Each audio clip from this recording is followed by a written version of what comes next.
Bonjour Stanislas, donc on est sur ton stand au Salon du Fitness. Explique-nous un petit peu le concept Water Hour. Euh, Faire ce que les autres ne font pas, travailler avec des produits, des matériaux pardon, originaux, le bois, l'eau, et surtout avoir des produits que les autres n'ont pas, des mouvements que les autres n'ont pas. Alors est-ce que ce sont vraiment des produits adaptés au club de fitness ou tu es plus sur un concept hôtelier, haut de gamme, palace? Parce que je pourrais très bien voir effectivement tes appareils au Ritz, ça ne me choquerait pas. Mais dans un club de fitness, est-ce que c'est vraiment adapté?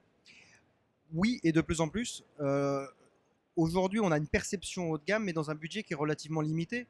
Si on prend le vélo à bras, le rameur, avec une tour de musculation, une tour d'haltère, un espalier, on est sur des budgets qui sont aux environs de 5 000 euros TTC. Donc au tiers d'un prix d'un tapis de course.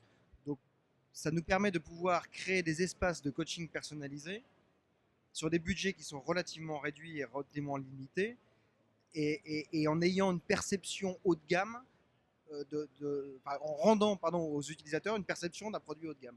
Alors, moi, j'entends bien, et puis je connais un petit peu la marque, évidemment, on se connaît.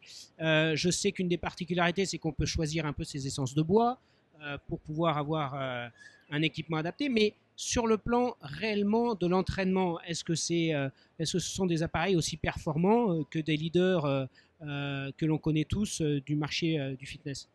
Ce sont les appareils qui sont très résistants. Il n'y a pas plus résistant qu'une planche de bois. On travaille sur des bois massifs. Il vaut mieux une planche de bois qu'une soudure mal faite. Le Water Hour, on le fabrique depuis plus de 25 ans aujourd'hui. Ce sont des gens du monde de l'aviron, si on fait le rapprochement avec nos concurrents et amis de Concept 2, qui ont créé ce rameur-là pour leur plaisir, pour leur entraînement. Donc on est sur une dynamique qui est plus fluide, qui est plus douce, qui est différente de celle des autres, mais qui est tout aussi adaptée à une utilisation intensive en salle. Oui, puis alors en plus, j'ai appris que Francis Underwood s'entraînait dessus. On est un peu obligé d'avoir un beau rameur comme ça pour être président des États-Unis. Et première dame, puisque très prochainement, la première dame va ramer sur le Water Hour. Super, je te remercie Stanislas. Bon salon à toi. T'en prie, merci beaucoup à toi.